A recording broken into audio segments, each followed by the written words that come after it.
മോളെ ഞാൻ ലൈംഗികമായിട്ട് ഉപയോഗിക്കുന്നു എന്നാണ് പറയുന്നത്. എന്തിനാണ് നീ സിന്ദൂരം തൊട്ട് എനിക്ക് ഇതിടാൻ വേറെ ആളെന്ന് പറഞ്ഞാൽ തുപ്പലെടുത്തിട്ട് എൻ്റെ നെറ്റിലെ സിന്ദൂരം കൂടെ മാറ്റി. അതിന് 25% IQ ലെവൽ കുറവുള്ള കുട്ടിയാണ്. 6ാം ക്ലാസ് പഠിക്കുന്നു. എനിക്ക് ടെൻഷനുണ്ട്, BP ഉള്ളതുകൊണ്ട് ഇച്ചിരി വരൽ വരുന്നുണ്ട്. Hello guys, welcome. വണക്കം. തുടക്കത്തിൽ തന്നെ ബെന്യാമിൻ്റെ വാക്ക് പറഞ്ഞു തുടങ്ങാം. നമ്മൾ അനുഭവിക്കാത്ത ജീവിതങ്ങളൊക്കെയും തന്നെ നമുക്ക് കെട്ടുകഥകൾ മാത്രമായിരിക്കും. ഇനി ഞാൻ എൻ്റെ ജീവിതത്തിൻ്റെ ചെറിയൊരു തുടക്കം മാത്രം പറഞ്ഞുകൊണ്ട് ഞാൻ ഈ വീഡിയോയിലേക്ക് കിടക്കാം. ഞാൻ ഇന്നേ വരെ ഈ ഒരു വിഷയം, അഥവാ തനൂജ എന്ന് പറയുന്ന അവരുടെ ലൈഫിനെ കുറിച്ച് ഒരുപാട് സോഷ്യൽ മീഡിയയ്ക്ക് പ്രചണ്ഡമായിട്ട് ഇതിനെക്കുറിച്ച് ഇങ്ങനെ ആരോപണ പ്രത്യാരോപണ സൂയിസൈഡ് പരിപാടികളടക്കം ഒരുപാട് കാര്യങ്ങൾ കണ്ട് ഒരുപാട് ഒരാഴ്ച എന്നിട്ട് ഞാൻ ഇന്നേ വരെ ആ വീഡിയോ ചെയ്തിട്ടില്ല. എൻ്റെ ചാനലിൽ ഞാൻ ആദ്യമായിട്ടാണ് ഒരു വീഡിയോ ചെയ്യുന്നത്. ഇതിൽ കൂടുതലും ഇതിനെക്കുറിച്ച് ചെയ്യാൻ തീരെ താല്പര്യമില്ല. കാരണം ഞാൻ പറഞ്ഞല്ലോ, എൻ്റെ ജീവിതത്തിൻ്റെ തുടക്കത്തിലേക്ക് വരാം. എൻ്റെ ജീവിതത്തിൻ്റെ ഞാൻ ഏറ്റവും കൂടുതൽ, ഞാൻ എപ്പോഴും പറഞ്ഞിട്ടുണ്ട്, ഞാനൊരു അയൺ ലേഡിയായിട്ട് കാണുന്നത് എൻ്റെ അമ്മയാണ്. കാരണം ചില ജീവിത സാഹചര്യങ്ങൾ കാരണം, പണ്ടത്തെ കാലത്തായതുകൊണ്ട് എൻ്റെ അച്ഛൻ്റെ ചില തരത്തിലുള്ള അച്ഛൻ്റെ കുടുംബത്തിനോട് വലിയ കമ്മിറ്റ്മെൻറ്റ് ഇല്ലാത്തൊരു ഇത് കാരണം കഷ്ടപ്പെട്ടെന്ന് വെച്ചാൽ ഒരു സ്ത്രീ എത്രമാത്രം കഷ്ടപ്പെടാൻ പറ്റും, എല്ലും മുറുകെ പണിയെടുത്ത് വളർത്തിയ 2 മക്കൾ, ഞാനും എൻ്റെ ചേട്ടനും. ഇപ്പോൾ പറയുമ്പോൾ പോലും അതിൻ്റെ അത്ര വിഷമം വരും. അപ്പം അങ്ങനെ ഒരു ലേഡിയുടെ മക്കളാണ്. പല ആൾക്കാർ ചില കമൻറ്റ് ബോക്സിൽ ചില സമയത്തേക്ക് ചോദിക്കാറുണ്ട്, നീ എന്തുവാ ഇങ്ങനെ ഈയിടെയായിട്ടൊക്കെ ഭയങ്കര ഇതാണല്ലോ. അതിന് ഒരുപാട് കാരണങ്ങളുണ്ട് കേട്ടോ. അതൊക്കെ എൻ്റെ ജീവിതമായിട്ട് ബന്ധപ്പെട്ടത്. അതെനിക്കിവിടെ തൽക്കാലം ഞാൻ അത് പറയുന്നില്ല, പോട്ടെ. ഇനി ഇതിലേക്ക് വരാം. അതായത് ഒരു ഒറ്റപ്പെട്ടൊരു സ്ത്രീ, അത് വിധവയാകാം, ഡിവോഴ്സിയാകാം, മറ്റ് പല സാഹചര്യങ്ങളിൽപ്പെട്ട സ്ത്രീയാവാം. ഇതിൽ ഏറ്റവും കൂടുതൽ ആക്രമിക്കപ്പെടുന്നത് വിധവകളാണോ എന്ന് ചോദിച്ചാൽ വിധവകളെക്കാട്ടിലും ഏറ്റവും കൂടുതൽ ആക്രമിക്കപ്പെടുന്നത്, സമൂഹം ഒറ്റപ്പെടുത്തുന്നത്, ഏറ്റവും കൂടുതൽ അനാവശ്യ മുദ്രകൾ ചാർത്തി കൊടുക്കുന്നത് ഒരു ഡിവോഴ്സി ആയിരിക്കും. എൻ്റെ അനുഭവത്തിൽ നിന്നും, ഞാൻ അറിഞ്ഞതിൽ നിന്നും, എന്നോട് ഒരുപാട് ആൾക്കാർ സംസാരിച്ചതിൽ നിന്നും, നിരന്തരമായിട്ട് ആൾക്കാരുമായിട്ടുള്ള സംസർഗത്തിൽ നിന്നും മനസ്സിലാക്കാൻ വേണ്ടിയിട്ട് പറ്റുന്നത്, ഡിവോഴ്സിയായ ഒരു സ്ത്രീ സമൂഹത്തിൽ അനുഭവിക്കുന്ന ഒറ്റപ്പെടൽ അത് വേറെ തരത്തിലാണ്. ഇനി അവർക്ക് അവരുടെ കൂടെ ഉള്ളത് ആൺമക്കളോ പെൺമക്കളോ, അതിൽ പെൺമക്കളാണ് കൂടുതലെങ്കിൽ ആ സ്ത്രീ കൂടുതൽ കരുതലോടുകൂടി ആ കുട്ടിയെ വളർത്താൻ വേണ്ടി ശ്രമിക്കുന്നത് മറ്റേ ഈ ഒക്കത്ത് വെച്ച്, അല്ലെങ്കിൽ നമ്മുടെ ഈ അടവിരിഞ്ഞ് ഇറങ്ങുന്ന കോഴിക്കുഞ്ഞുങ്ങളെ സംരക്ഷിക്കുന്ന അമ്മ, പരുന്ത് വന്നാലും കാക്ക വന്നാലും അതിനോട് പടപൊരുതാൻ വേണ്ടിയിട്ട് പോകുന്ന അമ്മ നമ്മൾ കാണുന്നുണ്ട്. നമ്മുടെ സമൂഹത്തിൽ, നമ്മുടെ മറ്റു ജീവി വർഗത്തിലൊക്കെ കാണുന്നു. അമ്മ ഒരു പോരാളി എന്ന് പറയുന്നത് വെറുതെ ഒന്നുമല്ല. അമ്മയേക്കാൾ വലിയൊരു പോരാളിയൊന്നുമില്ല. അച്ഛന്മാർ ചെയ്യുന്ന കാര്യങ്ങൾ ഒട്ടും മോശമെന്നല്ല ഞാൻ പറയുന്നത്, വലിയ കാര്യം തന്നെയാണ്. എന്നാലും ഈ വളർച്ചയുടെ തുടക്കം എന്ന് പറയുന്നത് ഒരു അമ്മ ഇല്ലാതെ ഒന്നും പറ്റുന്ന കാര്യമല്ല. അതില്ലാതെങ്കിൽ, അത് ഇല്ലാത്തവരുടെ ഒരു ബുദ്ധിമുട്ടാണ്. എങ്കിലും ഞാൻ അവരെ തെറ്റും പറയുന്നില്ല. ഇത് പറഞ്ഞുകൊണ്ട് തന്നെ ഈ ഒരു വീഡിയോയിൽ കിടക്കാം. വളരെ തീർത്തും ഞാൻ ആ സ്ത്രീയോട് പൂർണ്ണമായിട്ടും ഞാൻ അവരുടെ ആ ഒരു വേദനയിൽ ഞാൻ കൂടെ നിൽക്കുന്നു എന്ന് പറഞ്ഞുകൊണ്ട് തന്നെ തുടങ്ങാം. എനിക്ക് അവരുടെ കുറേ നാളുകൊണ്ട് ഇവരുമായിട്ട് ബന്ധപ്പെട്ട് ഒരുപാട് വീഡിയോസ് കാണുന്നുണ്ട്. ഇവരുടെ സൂയിസൈഡ്, മറ്റേ ഗുളിക കഴിക്കാൻ വേണ്ടിയിട്ട് പോകുന്ന സംഭവമൊക്കെ പ്രഹസനമാണ്, മറ്റതാണ് മറിച്ചാണെന്നൊക്കെ പറയും. ഒരാളുടെ മനസ്സിൻ്റെ അകത്തുള്ള വേദനയും അതിൻ്റെ പാരമ്യതയും അത് എത്രമാത്രമാണെന്ന് നമുക്ക് ആർക്കും വിധി എഴുതാൻ പറ്റത്തില്ല. അവരനുഭവിക്കുന്നവർ, ബെന്യാമിൻ പറഞ്ഞ പോലെ, അത് നമുക്ക് കെട്ടുകഥകളാണ്. അവർ കാണിക്കുന്നത് നമുക്ക് പരിഹാസമാണ്. നമ്മുടെ ഈ റാമ്പല്ലോ നമ്മുടെ സർക്കസിൻ്റെ അത് കൂടാരത്തിൻ്റെ അകത്ത് നിൽക്കുന്ന കോമാളിയായിട്ടുള്ള കഥാപാത്രം, അതിന് പിന്നിലൊരു പാട്ട്, നമ്മുടെ ജോക്കർ എന്നുള്ള സിനിമയെ കണ്ണീർ മഴയത്ത് ഞാനൊരു ചിരിയുടെ കൂടെ ചൂടിയുന്നു. ആ ഒരു വാക്കിൽ 2 വരികളിൽ എന്ത് ജീവിതങ്ങൾ വരച്ചു കാട്ടപ്പെടുകയാണ്. നമുക്ക് ഇവരുടെ ഈ ഒരു ലൈഫിൻ്റെ അകത്ത് നടക്കുന്ന സാഡ് ആയിട്ടുള്ള ഒരു മൊമെൻറ്റ് ഇതാർക്കും സംഭവിക്കാതിരിക്കട്ടെ. നിങ്ങൾ കാണുന്ന പല ആൾക്കാർക്കും ഇതിന് സമാനമായ ജീവിത സാഹചര്യങ്ങൾ കടന്നു പോയിട്ടുണ്ടായിരിക്കും. നമ്മുടെ സമൂഹത്തിൽ എത്രയോ സ്ത്രീകൾ ഇങ്ങനെ ഒറ്റപ്പെടുന്നു. പുരുഷന് മറ്റൊരു സ്ത്രീയെ പെട്ടെന്ന് കിട്ടുകയും അതിലേക്ക് ഒരു ലൈഫിലേക്ക് പോകാൻ സ്ത്രീകളുണ്ട് കേട്ടോ, പുരുഷന്മാർ മാത്രമല്ല, നോട്ട് ഓൺലി സ്ത്രീകൾ, അതിനകത്ത് പുരുഷന്മാരും സ്ത്രീകളും ഒക്കെ ഉണ്ട്. എങ്കിലും ലോകത്ത് 99% അമ്മമാരും നല്ലവർ തന്നെയായിരിക്കും. അതിൽ 1%, അതുപോലെ തന്നെ ലോകത്തുള്ള 99% അച്ഛന്മാരും നല്ലവരായിരിക്കും. അതിൽ 1% ഇതുപോലെയൊക്കെ ഉള്ളത് പലതും കാണും. ഇനി നമുക്ക് ഈ വിഷയത്തിലേക്ക് കടന്നു വരാം. ആദ്യം അവരുടെ പത്രസമ്മേളനത്തിൻ്റെ കാഴ്ചകളിലേക്ക് പോകുന്നതിന് മുമ്പ് അവർ കഴിഞ്ഞ ദിവസം കൊടുത്തൊരു ഇൻ്റർവ്യൂ ഉണ്ട്. അത് മോളെ ഞാൻ ലൈംഗികമായിട്ട് ഉപയോഗിക്കുന്നു എന്നാണ് പറയുന്നത്. സ്വന്തം മകളൊന്ന് ആലോചിച്ച് നോക്കിയാൽ, 11 വയസ്സുള്ള മകളെ ഞാൻ പാല് കുടിപ്പിക്കുന്നത്. കുഞ്ഞു കുട്ടികൾക്ക് പാല് കൊടുക്കുന്നതല്ല, എൻ്റെ വേറെ ഇത് തീർക്കാൻ വേണ്ടി പാല് കുടിപ്പിക്കുകയാണ്. അപ്പോഴും ഒരു മാതാവ്, ഒരു അമ്മ ഒരു കുഞ്ഞിന് പാല് കൊടുക്കുന്നതിനെ പോലും ലൈംഗിക ചുവയോടുകൂടി മറ്റൊരു തരത്തിലേക്ക് ആക്കാമെന്നുണ്ട് ശ്രമിക്കും. ഞാൻ വളരെയധികം സയൻസോ മറ്റുള്ള കാര്യങ്ങളോ പഠിച്ച ഒരാളൊന്നുമല്ല. എങ്കിലും ഞാൻ ആ സ്ത്രീയുടെ ശാരീരിക പ്രകൃതി കണ്ടിട്ട് ഞാനൊരു കാര്യം, അത് അവരുടെ ബോഡി ഷേമിങ്ങോ ഒന്നും അല്ല കേട്ടോ. അവർക്ക് എന്തോ തരത്തിലുള്ള ഒരുപാട് ആരോഗ്യ പ്രശ്നങ്ങളുണ്ടെന്ന് എനിക്കിത് കാണുമ്പോൾ തോന്നുന്നു. എനിക്കതിനെക്കുറിച്ച് വളരെ വ്യക്തമായിട്ട് ധാരണ എനിക്കില്ല. എങ്കിലും അവരുടെ ഈ ശരീരം തടിച്ച് ഇങ്ങനെ ഇരിക്കുന്നതിൻ്റെ പിന്നിൽ വളരെയധികം ഗുരുതരമായ ആരോഗ്യ പ്രശ്നങ്ങൾ ഉണ്ടാകും എന്നെനിക്ക് ഏതാണ്ടൊക്കെ ഒരു ഉറപ്പ് തോന്നുന്നു. അത് അറിയുന്നവർ ഇനി ഉണ്ടെങ്കിൽ പറയും.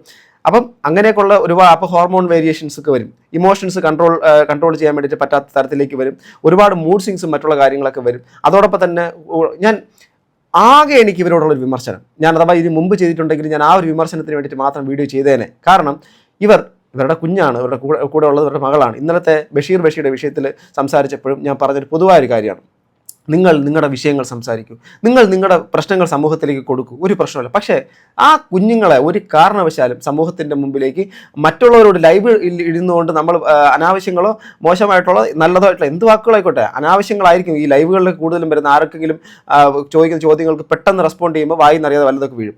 ആ വാക്കുകൾ ഈ അടുത്തിരിക്കുന്ന കുട്ടിയും കൂടെ ബാധിക്കുന്നുണ്ട്. ഇനി ഈ അച്ഛനും അമ്മയും കാരണം ആ ഏറ്റവും കൂടുതൽ ട്രോമറ്റൈസ്ഡ് ആകുന്ന ഒരു കുഞ്ഞിൻ്റെ അവസ്ഥയാണ് ഞാൻ അന്നും ചിന്തിച്ചത്, ഇന്നും ചിന്തിക്കുന്നത്. ഇത്രയൊക്കെ പലതരത്തിലുള്ള വാഗ്ധോരണികളും അങ്ങോട്ടും ഇങ്ങോട്ടുള്ള വഴക്കുകളും പ്രശ്നങ്ങളും ഒക്കെ കേൾക്കും. അതെല്ലാം കേട്ടുകൊണ്ട് ആ കുട്ടി വളരുമ്പോൾ അത് എങ്ങനെയാണ് അതിൻ്റെ അത് മെൻ്റലി അത് എത്രമാത്രം മെൻ്റലി ഇൽനെസ് അനുഭവിക്കുന്നുണ്ടായിരിക്കും. അത് ഞാൻ ചൂണ്ടിക്കാണിക്കുന്നത് എനിക്കുണ്ടായിരുന്നു. ഞാൻ ഇപ്പോഴും പറയുന്നു, നിങ്ങൾ നിങ്ങളുടെ വിഷയങ്ങൾ സംസാരിക്കുക, ആ കുട്ടിയെ അതിൽ നിന്ന് മാറ്റി നിർത്തുക, അത് ജീവിക്കട്ടെ. എൻ്റെ മനസ്സിലെന്താണെന്നറിയോ, ഈ മോളെ കാണുമ്പോൾ പുള്ളി ഓടി വന്ന് കെട്ടിപ്പിടിക്കുകയായിരിക്കും എന്നുള്ളൊരു പ്രതീക്ഷയായിരുന്നു. പുള്ളി മകളെ കണ്ടിട്ട് ഒരു മൈൻഡും ചെയ്യും. മോളിങ്ങനെ പാപ്പാന്ന് ഇങ്ങനെ നോക്കുക. എൻ്റെ ശ്വാസം അവളില്ലാതെ കൊണ്ട് പറ്റില്ല. ആ കുഞ്ഞിനെ എന്നെയും ചേർത്തിട്ടാണ് അത്രയ്ക്കും വൃത്തികെട്ട രീതിയിൽ പറയുന്നത്. ഞാൻ എൻ്റെ മോൾ എന്ത് തെറ്റാ ചെയ്ത് എനിക്ക് മനസ്സിലാവുന്നില്ല. ഞാൻ ഒരു കയ്യിലൊരു സാധനം കണ്ട എന്താ സംഭവം, അത് മുറിച്ചതാ ഇതിന് മുന്നേ.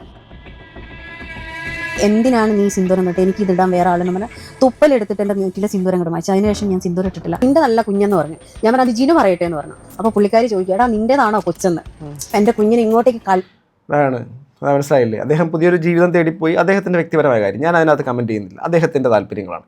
ഇനി ഇവർ ഡിവോഴ്സ് ചെയ്തിട്ടുണ്ടോ എന്നുള്ള കാര്യത്തിനെ കുറിച്ചിട്ടാണെങ്കിൽ ഞാൻ അറിയുന്നിടത്തോളം ഇവരെ എന്താ പറയുക, നിയമപരമായി ഇദ്ദേഹം വേർപെടുത്താനുള്ളൊരു കാര്യങ്ങളൊന്നും ചെയ്തു കൊടുത്തിട്ടില്ല. അത് മാത്രമല്ല, ആ സ്ത്രീയെ തീർത്തും അവഗണിക്കുകയും അവരുടെ ശരീരത്തിനെ കമൻറ്റ് ചെയ്യും. അതായത് മാംസപിണ്ഡമോ അങ്ങനെ എന്തോ ഉള്ള തരത്തിലേക്കുള്ള അവരുടെ ശരീരത്തിൻ്റെ ആ ഒരു ഒബേസ് ആയിട്ടുള്ള ആ ഒരു കണ്ടീഷനെ അദ്ദേഹം വളരെയധികം മോശമായ രീതിയിൽ കമൻറ്റ് ചെയ്തു എന്നുള്ളതും, അതോടൊപ്പം തന്നെ ഈ കുട്ടി അദ്ദേഹത്തിന് ഈ സ്ത്രീയിൽ ജനിച്ചിട്ടുള്ള ആ കുഞ്ഞിനെ വരെ നിൻ്റെ കുഞ്ഞാണോടാ എന്ന് ചോദിച്ചെന്നുള്ള രീതിയിൽ. അപ്പോൾ ഒരു സ്ത്രീത്വത്തിനെ പരമാവധി നശിപ്പിക്കാനും ടാർണിഷ് ചെയ്യാൻ വേണ്ടിയിട്ട് പറ്റുന്ന തരത്തിലേക്ക് അവർ കമൻറ്റ് ചെയ്ത് കഴിഞ്ഞു. ഇനി ഒരു കാര്യം കൂടെ ഞാൻ പറയാം, അദ്ദേഹം ഇപ്പോൾ ജീവിക്കുന്ന സ്ത്രീ ആരാ? അത് മറ്റൊരാളുടെ ഭാര്യയാണ്. അവർക്കും 2 കുട്ടികളുണ്ടെന്നാണ് മനസ്സിലാക്കാൻ വേണ്ടിയിട്ട് പറ്റുന്നത്. മറ്റൊരാളുടെ ഭാര്യ, ആ ഭാര്യയും കൊണ്ടുവന്ന് ജീവിക്കുന്ന ആ സ്ത്രീ ഇവരോട് ചോദിക്കുന്നത്, നിങ്ങളുടെ ഈ കുട്ടി ജിനു എന്ന് പറയുന്ന ഇദ്ദേഹത്തിൻ്റെ തന്നെയാണോ? ജിനു ഗോപി എന്നാണ് അദ്ദേഹത്തിൻ്റെ പേര്, എന്തോ അങ്ങനെ എന്നാണ് സംതിങ്. ജിനു ആ ഒരു കലാകാരനാണ്. അദ്ദേഹം പല തരത്തിലുള്ള മിമിക്രി കോമഡി പരിപാടികളിലൊക്കെ കണ്ടി. എനിക്ക് സത്യം പറഞ്ഞാൽ അദ്ദേഹം ഒരു കലാകാരൻ എന്നുള്ള നിലയിൽ അദ്ദേഹത്തിൻ്റെ കോമഡികളൊക്കെ കണ്ടി ചിരിക്കുന്ന ഒരാളാണ്. ഒരുപാട് വേഷപ്പകർച്ചകൾ, ഒരുപാട് മുഖഭാവങ്ങൾ, ഒത്തിരി കാര്യങ്ങളൊക്കെ നല്ല രീതിയിൽ ചെയ്യാൻ കഴിവുള്ള ഒരു കലാകാരനാണ്. ഞാൻ അതിന് ഒരു തരത്തിലും എഗെയിൻസ്റ്റ് ആയിട്ടൊന്നും പറയുന്നില്ല. പക്ഷേ ആസ് എ പേഴ്സൺ എന്നുള്ള നിലയിൽ വ്യക്തി ജീവിതത്തിൻ്റെ അകത്ത് അദ്ദേഹം ഇപ്പോൾ കാണിച്ചുകൊണ്ടിരിക്കുന്ന കാര്യത്തിന് ഞാൻ എഴുതി വെച്ച് അടിവരയിട്ട് പറഞ്ഞുതരാം, നിങ്ങൾ ഫ്യൂച്ചറിൽ റിഗ്രറ്റ് ചെയ്തിരിക്കും. റിഗ്രറ്റ് ചെയ്യാതിരിക്കാൻ നിങ്ങൾക്ക് പറ്റത്തില്ല. കാരണം നിങ്ങളുടെ ചോരയിൽ പിറന്ന കുട്ടിയാണ് എങ്കിൽ മദ്യത്തിൻ്റെ പുറത്തോ അല്ലെങ്കിൽ മറ്റെന്തെങ്കിലും ലഹരിയുടെ പുറത്തോ അല്ലാത്തൊരു സമയത്ത് നിങ്ങൾ അല്ലാത്ത രീതിയിൽ ഒരു 5 മിനിറ്റ് നിങ്ങൾക്ക് ചിന്തിക്കാൻ നിന്ന് കഴിഞ്ഞാൽ നിങ്ങൾ ചെയ്ത് കൂട്ടിയത് അത്രയും നിങ്ങളുടെ മനസ്താപം കൊണ്ട് നിങ്ങൾ വെന്ത് നീറും.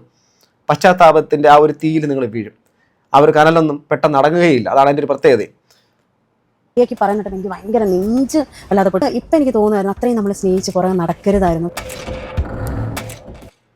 ഈ സ്നേഹിച്ച് പുറത്ത് കടക്കരുതായിരുന്നു, അത്രയും നമ്മൾ ഇത് ഈ ലോകത്തിലെ ഏറ്റവും വലിയ അടിമത്വം എന്ന് പറഞ്ഞാൽ സ്നേഹമാണ്.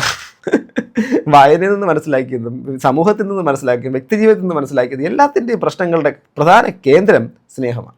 നമ്മൾ ഏറ്റവും കൂടുതൽ സ്നേഹിക്കുന്നവരാൽ തന്നെ നമ്മൾ ഏറ്റവും കൂടുതൽ അടിമപ്പെടുകയും ചെയ്യും. സ്നേഹം കൂടിയതിൻ്റെ കാരണത്താൽ ഒരു ദിവസം നമ്മൾ പടിയിറങ്ങേണ്ടിയും വരും.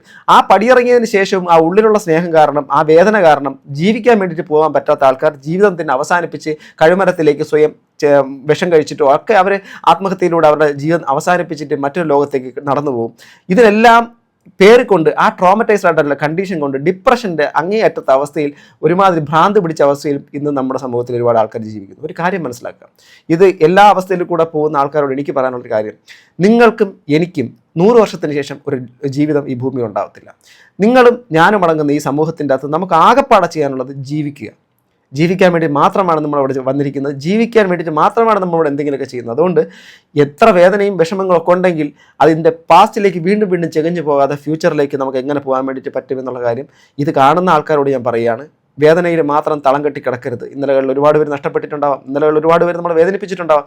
എന്നാലും അത് ഓർത്തോർത്ത് വിലപിക്കുന്ന സമയം നമ്മളെ കൊന്നുകൊണ്ടിരിക്കുന്നു എന്ന കാര്യം മനസ്സിലാക്കുക. നിങ്ങളെ മനസ്സിലാക്കാനും നിങ്ങളെ അറിയാനും നിങ്ങളെ ഈ ലോകത്ത് സംരക്ഷിക്കാനും നിങ്ങളെപ്പോലെ നിങ്ങളല്ലാതെ നിങ്ങൾ ആരും സഹായിക്കാനോ ഒന്നിനുമില്ല എന്നൊരു ചിന്ത വന്നിട്ട് ഒരു ഇൻഡിവിജ്വൽ എന്നുള്ള ലെവലിൽ ജീവിക്കാൻ തുടങ്ങിക്കഴിഞ്ഞാൽ പലതും മാറും, ജീവിതം തന്നെ മാറും. ഇനി അവരുടെ ആ ഒരു പത്രസമ്മേളനത്തിൻ്റെ ചില ഭാഗങ്ങൾ മാത്രം നമുക്ക് നോക്കാം. കൂടാണ് ഞാനൊരു ആർട്ടിസ്റ്റായിരുന്നു.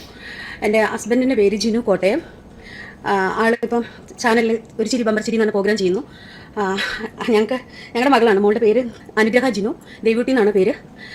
പുള്ളി എന്നെ എൻ്റെ മകളെ ഉപേക്ഷിച്ച് പോയിട്ട് ഇപ്പോൾ 5 വർഷമായി. ഈ 5 വർഷം ആയിട്ടും മറ്റൊരാളുടെ വൈഫായിട്ടാണ് ആൾ ജീവിക്കുന്നത്. ആ ലേഡിക്കും 2 കുട്ടികളുണ്ട്, ഹസ്ബൻഡുണ്ട്. ആളെ ഒഴിവാക്കിയിട്ടാണ് എൻ്റെ ഹസ്ബൻഡ് കൂടെ വന്ന് ജീവിക്കുന്നത്. 5 വർഷമായി. പക്ഷേ ഞാൻ ഇന്ന് വരെ ഒരു ദ്രോഹത്തിനോ ഉപദ്രവിക്കാനൊന്നും പോയില്ല. ഞങ്ങൾ നിയമപ്രകാരം കല്യാണം കഴിച്ചാണ്, രജിസ്റ്റർ മാരേജ് ചെയ്താണ്. മോളുടെ സർട്ടിഫിക്കറ്റും ജനന സർട്ടിഫിക്കറ്റും മോൾക്ക് 25% IQ ലെവൽ കുറവുള്ള കുട്ടിയാണ്. 6ാം ക്ലാസ് പഠിക്കുന്നു. എനിക്ക് ടെൻഷനുണ്ട്, BP ഉള്ളതുകൊണ്ട് ഇച്ചിരി വരൽ വരുന്നുണ്ട്. ഓക്കെ, BP പ്രശ്നം അവർ പറഞ്ഞു കഴിഞ്ഞു. 25% IQ ലെവൽ കുറവുള്ള കുട്ടിയാണ്. ഈ 25% IQ ലെവൽ അതിന് കുറഞ്ഞില്ലെങ്കിൽ അതിശയമുള്ളൂ. ഞാൻ സത്യസന്ധമായിട്ട് ഞാൻ പറയാം, ഈ IQ ലെവൽ കുറയാനുള്ള കാരണക്കാർ ഈ അച്ഛനും അമ്മയായിരിക്കും. ഞാൻ ഇതിനകത്ത് തനൂജയും കുറ്റപ്പെടുത്തും. കാരണം വേറൊന്നും കൊണ്ടല്ല, നമ്മുടെ ദുസ്സാഹചര്യങ്ങൾ, ജീവിത സാഹചര്യങ്ങൾ, അങ്ങനെ ഒരു BP നമ്മുടെ ലോ ആയി, അല്ലെങ്കിൽ നമ്മുടെ നമ്മുടെ IQ ലെവൽ കുറഞ്ഞ ആ ഒരു തരത്തിൽ എന്ത് തന്നെ നമ്മുടെ ശാരീരിക പ്രശ്നങ്ങൾ നമുക്കറിയാമെന്നുള്ളതുപോലെ ഒരു കുട്ടി വളർന്നു വരുന്ന ഒരു ചെടി, ആ ഒരു ചെടി ഈ പറയുന്ന എല്ലാ തീക്ഷ്ണമായിട്ടുള്ള കാര്യങ്ങൾ കണ്ടു വളരണമെന്ന് ഒരു നിർബന്ധമില്ല. അതിനെ പരമാവധി ഇതിൽ നിന്ന് അകറ്റി നിർത്തിക്കൊണ്ട് കാര്യങ്ങൾ ചെയ്യാം. അല്ലെങ്കിൽ ഒരു ബോഡി സ്കൂളിലോ മറ്റുള്ള സ്ഥലങ്ങളിലോ നിർത്തി വളർത്തി, അല്ലാതെ ഈ ലൈവുകളും മറ്റുള്ള കാര്യങ്ങളുടെ അകത്ത് ഇതിനെ പൂർണ്ണമായിട്ട് കൊണ്ടിരുത്തി അതിനെ നാട്ടുകാരുടെ മുമ്പിൽ കമൻറ്റ് ചെയ്യാനോ ജഡ്ജ് ചെയ്യാനോ ഉള്ള അവസരം ഉണ്ടാക്കി കൊടുത്ത് കുറേ അധികം ആൾക്കാർ ഈ പറയുന്ന പരുഷമായിട്ടുള്ള വാക്കുകളും മറ്റുള്ള കാര്യങ്ങളും ഒക്കെ ഇത് ആ കുട്ടി കേട്ടിട്ടുണ്ടാവും. അത് എന്തുമാത്രം ബാധിക്കും, അത് എത്രമാത്രം ആ കുട്ടിയുടെ ആ ഒരു കുഞ്ഞു മനസ്സിനെ ബാധിച്ചിട്ടുണ്ടാവും. അതിന് നിങ്ങൾക്ക് ഉത്തരവാദിത്വം കേട്ടോ. ഇനിയെങ്കിലും ദയവായി ആ കുട്ടിയെ ഈ പബ്ലിക്കായിട്ട് കൊണ്ടുവരാതിരിക്കൂ. കുട്ടിയെ യൂട്യൂബർ ആക്കാൻ ശ്രമിക്കാതിരിക്കൂ. ആ കുട്ടിയെ പഠിക്കാനോ അതിൻ്റെ ആ ഒരു IQ ലെവൽ കൂട്ടാനുള്ള കാര്യങ്ങൾക്ക് വേണ്ടിയിട്ട് ഒരുപാട് കാര്യങ്ങൾ ഇന്ന് സമൂഹത്തിനുണ്ട്. ആ തരത്തിലേക്ക് കൊണ്ടുപോകാനുള്ള ശ്രമം നടത്തൂ.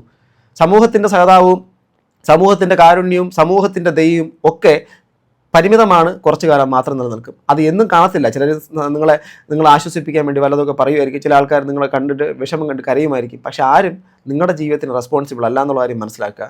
ഈ കാണിക്കുന്നതെല്ലാം മറ്റൊരു വിഷയത്തിലേക്ക്, മറ്റൊരു വ്യക്തിയിലേക്ക് എത്തിക്കഴിഞ്ഞാൽ തീരുന്നത് വരെ മാത്രമേ ഉണ്ടാവുകയുള്ളൂ എന്നുള്ളതൊരു മുൻവിധി നിങ്ങൾക്കുണ്ടാവണം. 6ാം ക്ലാസ്സിലാണ് മോൾ പഠിക്കുന്നത്. ഇപ്പോഴും അവർ ചെയ്തുകൊണ്ടിരിക്കുന്നത്. ഇയാൾ പോയി കഴിഞ്ഞപ്പോൾ കോടതി, ആ കുട്ടി 6ാം ക്ലാസ്സിൽ പഠിക്കുന്നു, എൻ്റെ മോൻ 5ാം ക്ലാസ്സിൽ പഠിക്കുന്നു. ആ കുട്ടിയുടെ ആ ഒരു മാനസിക വലിപ്പം എത്രമായിരിക്കുന്നു എനിക്ക് നന്നായിട്ട് മനസ്സിലാക്കാൻ പറ്റും. ഞാൻ ചിലവിനുള്ള കേസ് കൊടുത്തായിരുന്നു 2 വർഷം കഴിഞ്ഞപ്പോൾ. അപ്പോൾ അവിടെ ആളുടെ കുടുംബ വീട്ടിലേക്കുള്ള അഡ്രസ്സിലായിരുന്നു കോടതിയിൽ നിന്ന് പേപ്പർ പോയിക്കൊണ്ടിരുന്നത്. അപ്പോൾ 2 വട്ടം മടങ്ങി എന്നോട് എൻ്റെ വക്കീൽ പറഞ്ഞു, ആളുടെ ശരിക്കുള്ള അഡ്രസ്സ് കിട്ടിയാൽ അയാൾ കൈപ്പറ്റണം, നോട്ടീസ് കൈപ്പറ്റി മാത്രമേ നമുക്ക് കേസ് മുന്നോട്ട് പോകാൻ പറ്റുള്ളൂ എന്ന് പറഞ്ഞു. പക്ഷേ ഇയാൾ എവിടെ താമസിക്കുന്നതെന്ന് ഒരു ആർട്ടിസ്റ്റുകളും ഒരു കൂട്ടുകാരന്മാരും ഒരാളെനിക്ക് പറഞ്ഞത്. ലാസ്റ്റ് എനിക്ക് എൻ്റെ കൂടെ വർക്ക് ചെയ്തൊരു കുട്ടിയെ പറഞ്ഞു, ചേച്ചി ഇന്നടുത്തുണ്ട്, നിങ്ങൾ അവിടെ പോയാൽ മതി പറഞ്ഞു. അങ്ങനെ ഞാൻ പാലാരിവട്ടത്ത് പോയി സ്റ്റേഷനിൽ പരാതി കൊടുത്തിട്ട് 2023 ഞാൻ ആൾ അന്വേഷിച്ച ആൾ താമസിക്കുന്ന വീട്ടിൽ എൻ്റെ മകളെയും കൊണ്ട് ചെല്ലും. മോൾ ഇത്ര വർഷമായിട്ട് കണ്ടിട്ടില്ല. അപ്പോൾ മോൾക്ക് കാണണമെന്നും പറഞ്ഞു. ഞങ്ങൾ പോയപ്പം അവിടെ നിന്ന് ഞങ്ങൾക്ക് വളരെ മോശമായിട്ടുള്ളൊരു അനുഭവം ഉണ്ടായത്. അന്ന് ഞാൻ ആ വീഡിയോ ഒക്കെ ഫേസ്ബുക്കിൽ എടുത്താൽ ഭയങ്കര വൈറലൊക്കെ. അയാൾ മോളുടെ മുന്നിൽ DNA ചോദിച്ചു. ആളല്ല, ആളുടെ കൂടെയുള്ള ലേഡി പറഞ്ഞു, ചിലവിന് തരേണ്ട കാര്യം എന്താണ്, നിനക്ക് അഡ്രസ്സ് തരേണ്ട ആവശ്യമില്ല, ഇത് ഇയാളുടെ മകളല്ല. അപ്പോൾ ആളോട് എടാ നിന്റെ മകളാണോടാ എന്ന് ആളോട് ചോദിച്ചു. അപ്പോൾ പുള്ളിക്കാരുടെ മുന്നിൽ നിന്ന് പറഞ്ഞു. അപ്പോൾ ഞാൻ അതൊക്കെ വീഡിയോ എടുത്തു. എന്നോട് പറഞ്ഞു എൻ്റെ മകളാണോ, എനിക്ക് DNA വേണമെന്ന് പറഞ്ഞു. അപ്പോഴും മോൾ കരഞ്ഞുകൊണ്ടിരിക്കുക, അപ്പ എന്നുണ്ട്. ആൾ ഒരു മൈൻഡും ചെയ്യുന്നില്ല. അവർക്ക് ഇപ്പം ഉണ്ടായി കുഞ്ഞിനെ കൊണ്ട് ആളെടുത്ത് പോകുമല്ലാതെ എൻ്റെ മോൾ ഒരു വശത്തുനിന്ന് പോലും നോക്കിയില്ല. ലാസ്റ്റ് ഞങ്ങൾ പോലീസ് സ്റ്റേഷനിൽ പോയി. അവിടെ ചെന്നപ്പോൾ പുള്ളി തെറ്റിയിട്ടുള്ള ഒരു അഡ്രസ്സ് എനിക്ക് തന്നത്. പക്ഷേ അതിൽ നോട്ടീസ് അയച്ചിട്ട് കിട്ടിയില്ല. പിന്നെ അയാളുടെ വക്കീലിനോട് പറഞ്ഞു അഡ്രസ്സ് തെറ്റാണെന്ന് പറഞ്ഞു. അദ്ദേഹം സ്വന്തം മകളുടെ മുഖത്തൊക്കെ നോക്കിയിട്ടൊരാൾ ഇത് നിൻ്റെ മകളാണോടാന്ന് ചോദിക്കുന്നത്. ഈ ഒരു സ്ത്രീയോടുള്ള വെറുപ്പും ദേഷ്യവും വൈരാഗ്യവും ഇവർ മറ്റേ പല തരത്തിൽ വഴിവിട്ട ബന്ധം നയിക്കുന്ന ഒരു സ്ത്രീയാണെന്ന് വരുത്തി തീർക്കാനുള്ളതോ അല്ലെങ്കിൽ അവരുടെ മനസ്സിൽ അങ്ങനെ തളം കെട്ടി നിൽക്കുന്ന ചിന്തകളുണ്ടാവാം, അങ്ങനെ പറഞ്ഞിട്ടുണ്ടാവാം. അത് പറഞ്ഞതാരുടെ മുമ്പ് വെച്ചാൽ നിങ്ങളുടെ അച്ഛൻ അല്ലെങ്കിൽ നിങ്ങളുടെ അച്ഛൻ്റെ സാന്നിധ്യത്തിൽ മറ്റൊരു സ്ത്രീ നിങ്ങളുടെ മുഖത്തേക്ക് പറയാണ് ഇത് ഇവൻ എൻ്റെ കുഞ്ഞാണോ അല്ലെങ്കിൽ ഇവൾ എൻ്റെ കുഞ്ഞാണോ എന്ന് ആ സ്ത്രീ പറയുന്നത്. അഥവാ ചിന്തിച്ച് നോക്കൂ, ആ ഒരു സിറ്റുവേഷനിൽ നമ്മളത് എങ്ങനെ അഭിമുഖീകരിക്കും, ഏത് തരത്തിലായിരിക്കും അത് കാണുന്നത്. അപ്പോൾ കുഞ്ഞു മനസ്സെങ്ങനെ വേദനിക്കും. വർഷങ്ങളായിട്ട് കാണാത്ത അച്ഛനെ കാണാൻ വേണ്ടിയിട്ട് പോയ സമയത്ത് അവിടുത്തെ അച്ഛൻ്റെ പുതിയ പാർട്ണർ ചോദിക്കുന്ന ചോദ്യമാണ്. അതിന് അച്ഛനത് കുലുങ്ങി നിന്ന് മിണ്ടാതിരിക്കുന്നു എന്ന് പറയുമ്പോൾ അതൊരു മൗനം സമ്മതം പരിപാടിയല്ലേ. എങ്ങനെ കഴിയുന്നു മനുഷ്യ നിങ്ങൾക്ക്? കാര്യം പ്രശ്നങ്ങളും വഴക്കുകളും കാര്യങ്ങളൊന്നും ഇല്ലാത്ത കുടുംബങ്ങളൊന്നുമില്ല. ഇതിൻ്റെ അപ്പുറം പലതും നടന്നിട്ടുള്ള കാര്യങ്ങളൊക്കെ ഫ്യൂച്ചറിലൊക്കെ ഒന്നിച്ചിട്ടുള്ള കാര്യങ്ങൾ കണ്ടിട്ടുണ്ട്. പിന്നെ ആവേശം മൂത്തും കാമം മൂത്തും ശരീരമോഹം നടത്തിയും ചില പ്രത്യേക തരത്തിലുള്ള സുഖത്തിന് വേണ്ടിയിട്ട് പോകുന്ന പല ചപല ജീവിതങ്ങൾ കുറേ കാലം കഴിയുമ്പോഴേക്കും പിന്നെ ചെന്ന് വീഴുന്നത് എവിടേക്കാണെന്നുള്ളതൊക്കെ നമ്മൾ കണ്ടിട്ടുമുണ്ട്, വായിച്ചിട്ടുണ്ട്. വാസവദത്തെക്കുറിച്ച് കേട്ടിട്ടുണ്ട്. കരുണ എന്നുള്ള കരുണയിൽ നമ്മുടെ കുമാരനാശാൻ എഴുതി വയ്ക്കുന്നുണ്ട്, എന്താ ഇത്ര താമസിക്കുന്നു അല്ലേ, സമയമായില്ല പോലും ക്ഷമേൻ്റെ ആ വരി ഓർമ്മയുണ്ടല്ലോ അല്ലേ. അപ്പോൾ അതുപോലെ അവസാനം ഇതിനെല്ലാത്തിനും അവസാനമുണ്ട്. അത് ഉണ്ടല്ലോ. നമ്മൾ തുടങ്ങിക്കഴിഞ്ഞവരാ, നമ്മൾ തുടരും എന്ന് പറയാൻ പറ്റത്തില്ല, നമ്മൾ അവസാനിക്കും എന്നേ പറയാൻ പറ്റുള്ളൂ. തുടർന്ന് പോയിക്കൊണ്ടിരിക്കുന്നു. പാവംകുട്ടി ഒറ്റ പ്രാവശ്യം അയാളെ തിരുവനന്തപുരത്ത് കുടുംബ കോടതിയിൽ വന്നിട്ടുണ്ടായിരുന്നുള്ളൂ. ഇപ്പം വിധി വന്നു. പക്ഷേ അതിൻ്റെ ഒരു കാര്യങ്ങളും ഞങ്ങൾക്കൊന്നും ചെയ്യുന്നുമില്ല. ഇപ്പം ആളുടെ ഒരു കൂട്ടം യൂട്യൂബേഴ്സ് ഉണ്ട്, ഗ്യാങ് ആയിട്ട്. ഒരു ഷെഫീന ബീബി എന്ന് പറഞ്ഞ സ്ത്രീ, ഈ ആൾക്ക് വേണ്ടിയിട്ട് ആ ലേഡിയുടെ യൂട്യൂബ് ചാനൽ കൂടെ എനിക്ക് എൻ്റെ മകൾക്ക് വേണ്ടി വളരെ മോശമായിട്ടുള്ള കാര്യങ്ങളാണ് പറയുന്നത്. അയാളുടെ വൈഫല്ല, എന്ത് തെളിവുണ്ട്? ജിനുവിൻ്റെ കൂടെ ആ വീണ എന്ന് പറയുന്ന സ്ത്രീയെ തന്നെ ഞാൻ അയാളുടെ വൈഫായിട്ട് താമസിപ്പിക്കുന്നു പറഞ്ഞ് ഞങ്ങൾ വെല്ലുവിളിച്ച് എന്നെ വളരെ ബോഡി ഷെയിം ചെയ്തിട്ട്, വളരെ എന്ന് വെച്ചാൽ ഒരു പെണ്ണും കേൾക്കാൻ പറ്റാത്ത രീതിയിലുള്ള ബോഡി ഷെയിമാണ് ഞാൻ കേട്ടോണ്ടിരുന്നത്. അതൊന്നും എനിക്ക് പ്രശ്നമില്ല. നമുക്കിതിൻ്റെ കമൻറ്റ് നോക്കാം. ഈ ചേച്ചിയും മോൾക്കും നീതി വേണം. കുറേ പേർ ഈ മോളെപ്പോലും വെറുതെ വിടാതെ പിന്തുടർന്ന് ആക്രമിക്കുന്നു. തനുജ ഫുൾ സപ്പോർട്ട്, എത്രയും പെട്ടെന്ന് നീതി ലഭിക്കട്ടെ. ഈ പുള്ളിക്കാരി പറയുന്ന 100% ശരിയാണ്. കാരണം വർഷങ്ങളായി ഇവരെ ഞങ്ങൾ കണ്ടുകൊണ്ടിരിക്കുകയാണ്. തീർച്ചയായും ഈ അമ്മയ്ക്കും കുഞ്ഞും നീതി കിട്ടണം. അത്രയും സൈബർ ബുള്ളിങ് ഇവർ അനുഭവിക്കുന്നുണ്ട് എന്ന് പറഞ്ഞിട്ട് ഒരു ആൻ്റണി പി തോമസ്, ഒരുപാട് സ്ത്രീകളാണ് എന്നാലും പുരുഷന്മാരും അതിനകത്ത് കമൻറ്റ് ചെയ്യുന്നുണ്ട്. ഈ കുഞ്ഞിനും അമ്മയ്ക്ക് നീതി കിട്ടണം. ആരോട് കുറ്റം പറഞ്ഞ് നടക്കാതെ ഭർത്താവിനോടല്ല അന്വേഷിച്ചിരുന്നത്. വേറെ പെണ്ണിൻ്റെ കൂടെ ജീവിക്കുന്ന തൻ്റെ ഭർത്താവിനെ കാണുമ്പോൾ ഏത് ഭാര്യ സഹിക്കില്ല. ഈ മോൾക്ക് നീതി കിട്ടണം. അത്രയ്ക്ക് കുഞ്ഞിന് വേണ്ടാത്ത തോന്നിവാസങ്ങൾ പറയുകയാണെന്നൊക്കെ പറഞ്ഞിട്ട് സഹിക്കാൻ പറ്റുന്നില്ലടേ. ഇത് എന്താ ഇത്? ചില ജന്മങ്ങളുണ്ട്, അവർക്ക് ചോദിക്കാനും പറയാനും ആരും ഇല്ലാതെ വന്നു കഴിഞ്ഞാൽ, അവരുടെ തലയിലോട്ട് കയറിക്കഴിഞ്ഞാൽ അവരെ എന്തും ചെയ്യാം, എന്തും പറയാം, ഏത് അറ്റം വരെയും പറയാം. കാരണം അവർക്ക് പ്രതികരിക്കാനും പ്രതിഷേധിക്കാനും എന്ത് കാര്യം ചെയ്തിരുന്നാലും അവർ വൃത്തികെട്ട സ്ത്രീകൾ അല്ലെങ്കിൽ വൃത്തികെട്ട ആൾക്കാരെന്ന് പറഞ്ഞാൽ ഒരു മുദ്ര കുത്തിയാൽ മതി. മനസ്സിലാവുന്നുണ്ട്? ഇത്തരക്കാർക്ക് രക്ഷപ്പെടാൻ 2 വഴികളുള്ളൂ. ഒന്നുകിൽ അതങ്ങ് അംഗീകരിക്കുക. ഓക്കെ, ചങ്ങമ്പുഴയുടെ കഥ പറഞ്ഞ പോലെയാണ്. ചങ്ങമ്പുഴ മറ്റേ മണ്ണെണ്ണ വാങ്ങാൻ വേണ്ടിയിട്ട് പോയപ്പോൾ സ്ഥിരം കള്ളു കുടിക്കാൻ വേണ്ടിയിട്ട് പോകണമെന്ന് പറഞ്ഞ് അവസാനം ചങ്ങമ്പുഴയുടെ ജീവനെടുത്തത് എന്താ? അത് രോഗം വേറെയാണെങ്കിലും അദ്ദേഹത്തിൻ്റെ ലഹരി മറ്റു തരത്തിലേക്ക് പോയി എന്നുള്ളതാണ് നമ്മൾ വായിക്കുമ്പോൾ മനസ്സിലാക്കാൻ വേണ്ടി പറ്റുന്നത്. അതുപോലെ ഞാൻ ആകെപ്പാടെ എനിക്കിതിനകത്ത് തോന്നിയിട്ടുള്ളൊരു കാര്യം, ആ സ്ത്രീയുടെ ഭാഗത്തുള്ള മിസ്റ്റേക്ക് എന്ത്? അവർ വഴിവിട്ട ബന്ധങ്ങൾ നയിച്ച് മറ്റ് പല കാമുകന്മാരുമായിട്ട് ഇതുണ്ട്, അങ്ങനെയൊക്കെയാണോ സംഭവം? അങ്ങനെയാണെങ്കിൽ തന്നെയും നമ്മുടെ നിയമപരമായി വിവാഹം കഴിച്ചിട്ടുള്ള ആ ഒരു കാര്യം നിയമപരമായിട്ട് തന്നെ വേർപെടുത്താനുള്ള ഒരു മിനിമം മര്യാദ ഇദ്ദേഹം ഒരു കലാകാരനായിട്ട് അദ്ദേഹം കാണിക്കേണ്ടതല്ലേ? ഇനി സമൂഹത്തിൽ ആ കുട്ടിയുടെ പ്രസക്തി എന്താണ്? നിങ്ങൾ 2 പേരും 2 വഴിക്ക് പോകുക. ആ സ്ത്രീ ഇന്നും ആ കുട്ടിയെ പ്രൊട്ടക്ട് ചെയ്യുന്നുണ്ട്. ഒരമ്മ ആ അമ്മയുടെ തണലിൽ വളർത്തുന്നു. എന്തെല്ലാം കഷ്ടപ്പാട് പെടുന്നു ഞാൻ കാണുന്നുണ്ട് കേട്ടോ. ഇടയ്ക്കൊക്കെ കാണും ഇവരുടെ മറ്റേ തുണി കച്ചവടമോ മറ്റുള്ള കാര്യങ്ങളോ ഒക്കെ. അപ്പോൾ എന്തൊക്കെയോ കഷ്ടപ്പെട്ട് ആ സ്ത്രീ ആ കുഞ്ഞിന് ആഹാരം കൊടുക്കാൻ വേണ്ടിയിട്ട് സമൂഹത്തിൻ്റെ മൊത്തം വായി നിന്നും കേട്ടിട്ട് അവരെ തോന്നുന്ന രീതിയിൽ എത്രയും ബോഡി ഷെയ്മിങ്ങും അത്രയും സ്ലട്ട് ഷെയിം ഒക്കെ ചെയ്തുകൊണ്ട് അവരെ അങ്ങറ്റം ആക്കിയിട്ട് ആ സ്ത്രീ ജീവിക്കാൻ വേണ്ടിയിട്ട് പൊരുതുന്നു. That's life. സർവൈവ് ചെയ്യുക. സർവൈവൽ ഓഫ് ദ ഫിറ്റസ്റ്റ് അല്ലേ? ചാൾസ് ഡാർവിൻ പറഞ്ഞത്. സർവൈവ് ചെയ്യാൻ വേണ്ടി തന്നെയാണ് നമ്മൾ ജീവിക്കുന്നത്. നമ്മുടെ ജീവിതമേ സർവൈവല്ല. അതുകൊണ്ട് അവർ മുന്നോട്ട് പോകട്ടെ. അദ്ദേഹം ചെയ്തു കൊടുക്കേണ്ട കാര്യങ്ങൾ അദ്ദേഹത്തിൻ്റെ കുടുംബത്തിനോടും ആ മകളോടും ചെയ്യേണ്ട മിനിമം മര്യാദ കാണിക്കണമെന്നുള്ള കാര്യമാണ്. അതോടൊപ്പം തന്നെ നിയമപരമായി വേർപെടുത്തി കൊടുത്തിട്ട് അവർക്ക് വേറെ ജീവിതം തേടിപ്പോകാനുള്ള അവകാശവും അതിനുള്ള ഇതൊക്കെ ഇല്ലേ? സംരക്ഷിക്കാൻ കഴിയില്ല എങ്കിൽ അത് വിട്ടുകളയുക എന്നുള്ളതാണ്. അല്ലാതെ സംരക്ഷിക്കാൻ കഴിയുകയില്ല, കൊല്ലാക്കൊല ചെയ്യുക എന്ന് പറയുന്നതിനോട് ഒരിക്കലും തീർത്ത് യോജിക്കാൻ വേണ്ടിയിട്ട് കഴിയത്തില്ല. നിങ്ങളുടെ അഭിപ്രായം താഴെ കമന്റ് ബോക്സിൽ രേഖപ്പെടുത്തുക. അടുത്തൊരു വീഡിയോ പിന്നെ കാണുന്ന ഗൈസ്. ബൈ.